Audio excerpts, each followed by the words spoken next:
I'm on a roll. I like to do this. I tend to do videos in two for some reason.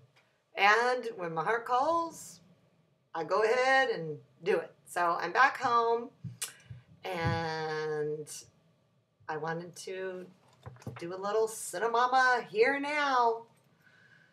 How many of you are staying in the present moment and being here and now? Not in your imagined future, not in your dead past. Actually just going with the flow, with the present moment, creating peace no matter what is showing up, because we know intuitively that everything is right on schedule and here for us to grow and learn, here for us to choose love or fear, and an opportunity to create peace no matter what. So I would like to do a little here now with you and see what shows up. This is how it works. And this is how, I'm pretty sure Cinnamon took about 5 years to channel this book, and it seems so simple at times that it's easy to put down, and the messages are so deep when I'm tapped into them. When I'm not, it's just like, yeah, sounds so trite, choose love, blah, blah. And love works. It works when we choose it. So let's see what we get, shall we?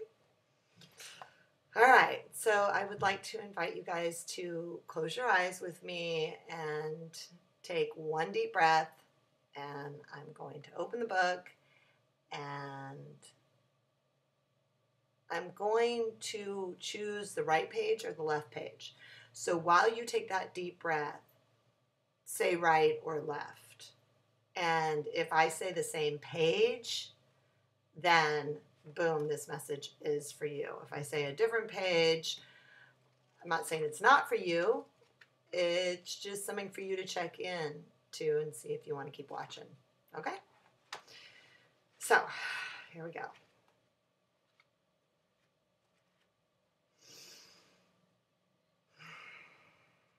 Okay, I'm picking right.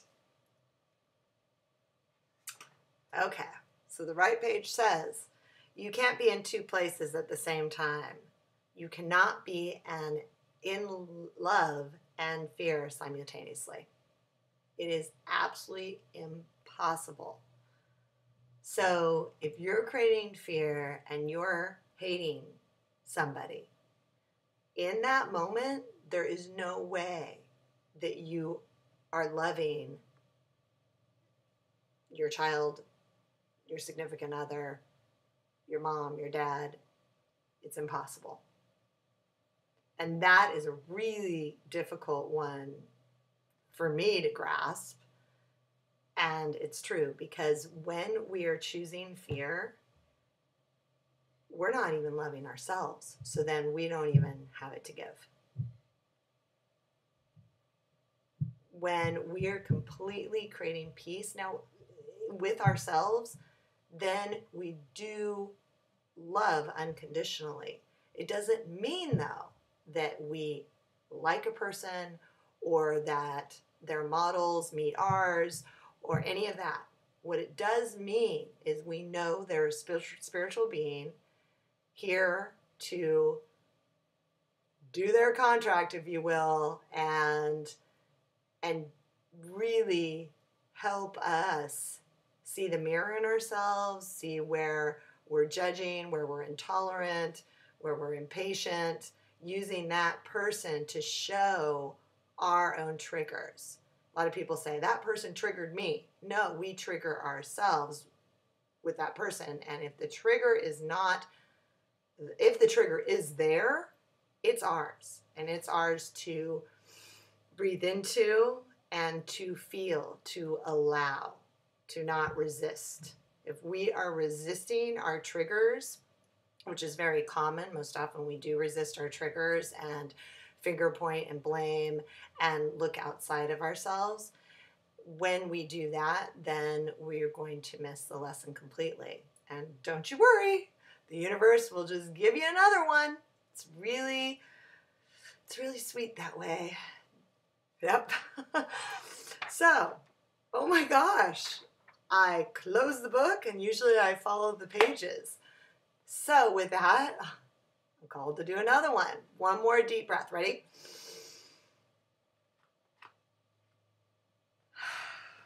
I'm going right again.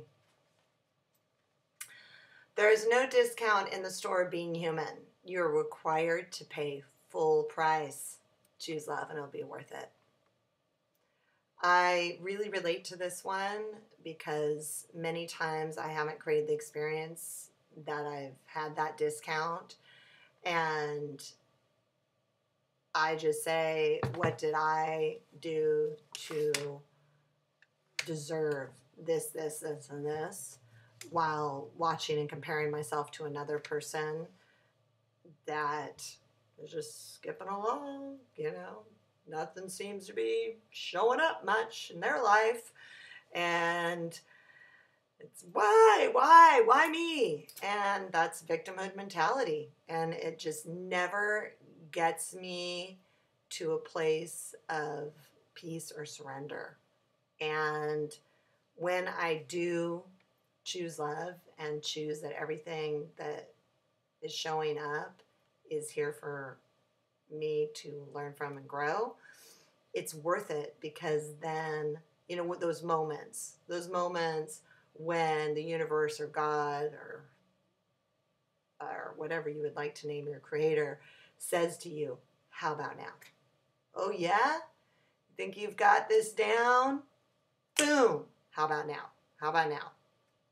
And that's our opportunity to say, hey, if it's here, I'm up for it. And if it's here for that other person, they're up for it. And I'm not going to sit here and worry or feel sorry for somebody, because that's not love. It seems loving. It seems loving to, oh, I'm so sorry and that's so awful. No, it's, wow, they're that big. They're up for this. They're up for this challenge. And I want to put in all my compassion and love and energy saying, yeah, you've got this. Not help them be a victim even more. And believe me, the ego wants that, I'm so sorry and that sucks and oh man. The ego wants that because it seems loving and you're like, yeah, I know. And really all it does, it feels good in that moment, but then later on you're just like, here I am, yeah. And I can't tell you how many times, let's say my sister Tanya, how she will just be on me. Well, you're up for it. And it's like, no, I'm not up for this. And if you only knew, if you had my life, blah, blah, blah. And when she keeps with me and it's just like, no, you can be that big in your light to do this and to move through this. Oh, I thank her later. And Cinnamon was my teacher in that. She never, ever felt sorry for me. She created a lot of compassion for me at times, but never did she help me in victimhood, because she knew if I was going to play small, that it was going to be that much harder for me to get through these opportunities that really are here for us to choose love or fear. And it's a game, and there is no right or wrong in that game. It's just, for me, choosing love works, choosing fear doesn't.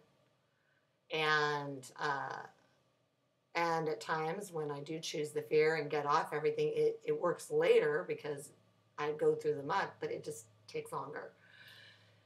So I prefer to be on it. Okay, so let's see. The page is 155, so that's 11. What 11's going on in the house these days? Ooh, the light went off at 11. Okay. Going into November very soon here. Okay. The difference between thriving and surviving is found in the breath. Breathe now. Yeah, we can all survive. It's thriving that where we have that real high and happiness and completeness within ourselves. So it's a choice, surviving or thriving. It really is. And that goes with not buying into victimhood. So 11, 1 and 1 makes 2. And page 2 said, God is the co-author of this book. And if you don't believe that, put it down right now. So, as I said, Cinnamon took 5 years channeling these simple sentences, some just one word, and they all lead to a trail of tapping in and making sense in a way that really you know that it was created, co-created with God. So that's it for now. Hope you're all having a wonderful day, and I'm going to sing a song. So what's the song I want to sing? Oh, I'm going to sing one that my dad used to sing to me. Okay? And I'm going to use Facebook as the name. When I hold your hand in mine, sweet Facebook, a feeling most divine comes to me, comes to me.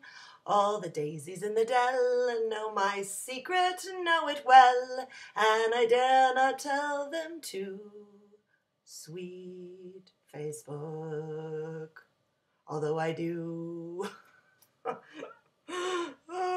do tell you some of my secrets, but not all. Bye, guys.